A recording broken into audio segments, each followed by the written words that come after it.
नमस्कार दोस्तों, मैं हूं राजकिशोर। बुलंद भारत टीवी के डिजिटल प्लेटफॉर्म पे आपका बहुत बहुत स्वागत है। देवभूमि जल रही है, कराह रही है, ऐसे जख्म लगे हैं उस पर जो पहले कभी नहीं लगे थे। हल्द्वानी में जो कुछ हुआ उसकी तस्वीरें पूरे देश और दुनिया ने देखी है, लेकिन इसके गुनाहगार कौन हैं? कुछ गुनाहगार पकड़े गए हैं जो वहां पर कब्जा कर कर जिन्होंने मस्जिद बनाई थी, और जब पुलिस गई तो उन पर हमला किया, जिसके बाद इस कार्रवाई की नौबत आई। निश्चित तौर पर उत्तराखंड में एक बहुत बड़ी समस्या आई है कि किस तरीके से मैदानी क्षेत्रों में खास तरीके से जनसांख्यिकी संतुलन बिगड़ रहा है। ये चिंताएं हो सकती हैं। लॉ एंड ऑर्डर के लिहाज से ये किसी मुख्यमंत्री के लिए सोचना वाजिब है। हालांकि ये प्रश्न जरूर है कि आखिर इतने दिनों तक ये नौबत कैसे आती रही। लेकिन इससे बड़ा प्रश्न जानते हैं क्या है? आप यकीन मानिए, समस्या से ज्यादा बड़ी समस्या यह है कि पुष्कर सिंह धामी उत्तराखंड के मुख्यमंत्री दरअसल उत्तर प्रदेश के मुख्यमंत्री योगी आदित्यनाथ बनना चाहते हैं। यह बात मैं क्यों कह रहा हूं, यह जरा समझिए। दरअसल हुआ क्या है कि जिस तरीके से जो मौजूदा प्रधानमंत्री नरेंद्र मोदी हैं, जब वो गुजरात में मुख्यमंत्री थे तो उन्होंने अपने सुशासन और शासन के कुछ मानदंड स्थापित किए थे। लेकिन उत्तर प्रदेश में योगी आदित्यनाथ ने अपना एक अलग मानदंड स्थापित किया है। उनको बुलडोजर बाबा कहा जाता है। उन्होंने जिस तरीके से अपराधियों पर, माफिया पर कार्रवाई की, जिस तरीके की उनकी छवि बनी है, उसको लेकर तमाम मुख्यमंत्री और तमाम जनता उनसे बहुत ज्यादा अभिभूत रहती है। इसके बाद आ जाइए असम के जो मुख्यमंत्री हैं हिमंतो बिश्व शर्मा। उन्होंने भी असम में जिस तरीके से शक्ति दिखाई, खास तौर से मदरसों और जो अवैध कब्जे थे और अवैध जो बांग्लादेशी घुसपैठिए थे, उनको लेकर उनके बयान, उनकी कार्रवाई लगातार सुर्खियों में रहती है। उसके बाद जैसे भारतीय जनता पार्टी के तमाम मुख्यमंत्रियों में, जो कि बहुत ज्यादा राज्यों में इस समय बीजेपी के मुख्यमंत्री हैं, तो बुलडोजर बाबा वाला जो पूरा मॉडल है, हर आदमी को लगता है कि ये आसान मॉडल है। लेकिन आप यहां पर गलती कर रहे हैं धामी साहब। और मैं मध्य प्रदेश में मोहन यादव के लिए भी यही कह सकता हूं। और भी मुख्यमंत्री हैं जो इस मॉडल पर चल रहे हैं।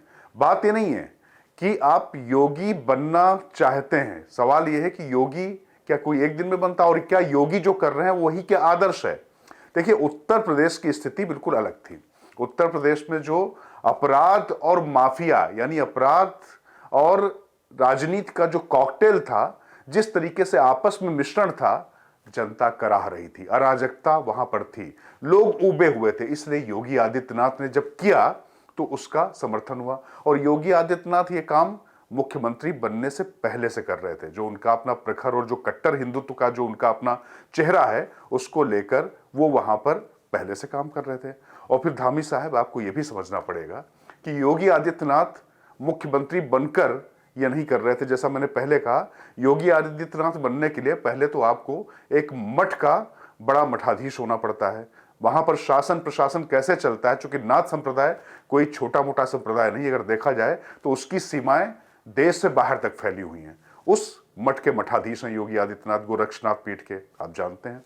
इससे ज्यादा बड़ी बात है कि वो 5 बार के सांसद थे, तो प्रशासनिक और राजनीतिक अनुभव भी उनका बहुत ज्यादा था। और उत्तर प्रदेश जैसा राज्य जहां पर प्रधानमंत्री नरेंद्र मोदी स्वयं चुनाव लड़कर वहां से जीत कर आते हों, और योगी आदित्यनाथ से पहले वहां पर अगर आप देखें तो जो मौजूदा गृह मंत्री अमित शाह, जो भारतीय राजनीति के चाणक्य कहे जा रहे हैं, वो भी उत्तर प्रदेश को देखते रहे हैं। तो वहां पर जिस तरीके से भारतीय जनता पार्टी की जो जरूरत थी और जो चेहरे थे, उस लिहाज से काम होता रहा। और योगी आदित्यनाथ ने जो तमाम अपराधी थे उनको उनकी जगह दिखाई। कुछ चीजों पर सवाल भी उठते हैं, ऐसा नहीं कि सवाल नहीं उठते हैं। लेकिन आपने क्या किया कि जिस दिन आपने यूसीसी पारित कराया, उसके दूसरे दिन, वो भी शुक्रवार को, आपने भेज दिया। आपने, मैं इसलिए कह रहा हूं, हो सकता है कि अगर आपकी जानकारी में ना हो ये बात, अगर अधिकारियों ने किया तो भी आपकी विफलता है। उत्तर प्रदेश जैसा बड़ा राज्य है, वहां पर ज्ञान वापी पर फैसला आता है, अयोध्या में राम जन्मभूमि पर फैसला आता है, कहीं एक ईंट नहीं चलती, कहीं कुछ नहीं फेंका जाता है, कहीं कोई आगजनी, ऐसी कोई आपने घटना देखी? लेकिन उत्तराखंड जैसी शांत जगह पर यह सब जो हुआ है, तो इसकी जिम्मेदारी किसे देंगे आप? किसी को तो लेनी पड़ेगी। आपके वो अधिकारी जो सवेरे 9 से 5 की ड्यूटी से ज्यादा कुछ कर नहीं सकते हैं, कार्यालय छोड़कर चले जाते हैं, वो इस तरीके से काम करते हैं। जब इतना सेंसिटिव मैटर था, अवैध कब्जा था, अगर उसको हटाने के लिए आप गए थे तो आपने दिन चुना, चलिए ठीक है, यूसीसी के बाद चुना, वो भी शुक्रवार को जुमे की नमाज के दिन आपने चुना, ये भी ठीक है। लेकिन उसके लिए क्या तैयारी आपने की थी? अगर आपको योगी आदित्यनाथ का बुलडोजर बाबा मॉडल पसंद है तो आप पसंद करिए, कोई दिक्कत नहीं है, लेकिन वहां काम कैसे होता है ये भी तो आप देखिए। कैसे पूरा प्रशासनिक अमला चारों तरफ से चला जाता है, चेतावनी दी जाती है, इस तरीके का दबाव बना दिया जाता है, पूरा नेट और बिजली सारी चीजों पर नियंत्रण होता है प्रशासन का। तो ये जो पूरी तैयारी होती है, क्या वो आपने की थी? दरअसल आपको लगता होगा कि ऐसे कुछ बुलडोजर भेज दिए, कुछ पुलिस वाले भेज दिए, उससे अगर ये चीजें हो जाएंगी तो आप बहुत बड़ी गलतफहमी में हैं। फिर मैं जिम्मेदारी के साथ कह रहा हूं कि योगी एक दिन में नहीं बनता है। जैसे अगर योगी आदित्यनाथ का भी कोई तमाम जो अमला है वो उनको नरेंद्र मोदी बनाने की कोशिश करता है, उनको लगता है कि वो नरेंद्र मोदी बन सकते हैं, तो नरेंद्र मोदी भी एक दिन में नहीं बने। नरेंद्र मोदी बने हैं 15 साल का प्रचारक, 15 साल भारतीय जनता पार्टी में समन्वय रखना, उसके बाद 15 साल मुख्यमंत्री, 45 साल के अनुभव के बाद में वो यहां पर जब प्रधानमंत्री बनते हैं तो नया प्रतिमान स्थापित करते हैं। इसी तरीके से अगर योगी आदित्यनाथ उत्तर प्रदेश में थे तो किस तरीके से उनके जो गुरपितामह, उसकी एक लीगेसी चली आ रही थी। खैर उस लीगेसी को छोड़ दीजिए, मैं नहीं कहता हूं कि उसी लीगेसी से आकर आप बहुत अच्छा काम कर सकते हैं, लेकिन प्रशासनिक तैयारी तो आपको करनी पड़ेगी ना। वो आपने की थी क्या?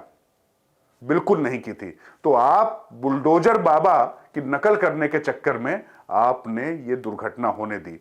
निश्चित तौर पर जो इसके जिम्मेदार हैं उन पर अब कार्रवाई होगी, सब कुछ होगा। जो डेमोग्राफी चेंज हो रही है वो लॉ एंड ऑर्डर के लिए समस्या है तो उस पर भी कार्रवाई होगी, लेकिन क्या आप पर कार्रवाई नहीं होनी चाहिए? क्योंकि आपके स्टेट में इस समय प्रमुख सचिव गृह तक नहीं है, मुख्य सचिव राधा रतूड़ी ही गृह विभाग संभाल रही है। ऐसा भी होता है किसी प्रदेश में, खास तौर से जहां पर इस तरीके की परिस्थितियां चल रही हो। लगातार आप समान नागरिक संहिता का बिल ला रहे हैं, आप जानते हैं कितना संवेदनशील है, उसके बाद भी आप ये लापरवाही कर सकते हैं। और राधा रतूड़ी जी के पति अनिल रतूड़ी जी कभी डीजीपी रहे होंगे, लेकिन मुख्य सचिव का काम अलग है, प्रमुख सचिव गृह का काम अलग है। इन सारी चीजों को इतना आसानी से कैसे छोड़ा जा सकता है? लेकिन मैं इन सब चीजों में मुद्दे की गंभीरता नहीं कम करना चाहता, क्योंकि निश्चित तौर पर जो मुद्दा है वो महत्वपूर्ण है। अगर किसी तरीके घुसपैठ एक डिजाइन के तहत अगर जमीनें वहां पर खरीदी जा रही हैं और कब्जे हो रहे हैं, तो अवैध अतिक्रमण किसी का भी हो, किसी भी धर्म का हो, किसी भी जाति का हो, किसी भी संप्रदाय का हो, उसको ध्वस्त करना चाहिए, लेकिन तैयारियों के साथ। तो एक बार कृपया आप खुद योगी आदित्यनाथ से ट्रेनिंग ले लें, अपने अधिकारियों को उत्तर प्रदेश भेज दें। कम से कम इस मामले में योगी बाबा जो बुलडोजर बाबा कहे जाते हैं, तो आपसे बहुत आगे और बहुत तैयारी की है। और मैं फिर कह रहा हूं अंत में, उत्तर प्रदेश की जरूरतें अलग थी, असम की जरूरतें अलग थी, उत्तराखंड की जरूरतें अलग हैं। उत्तराखंड तो अभी विकास के लिए वहां पर तमाम अपार संभावनाएं हैं, तो टूरिज्म और दूसरी चीजें बढ़ाने की कोशिश कीजिए, आयुर्वेदिक खेती करिए। लेकिन ये सब करके आप हो सकता है कि थोड़ी बहुत लोकप्रियता पाने के चक्कर में लोगों को परेशान मत होने दीजिए। जो जाने गई हैं उसकी जिम्मेदारी किसी को लेनी पड़ेगी। धामी साहब, नमस्कार।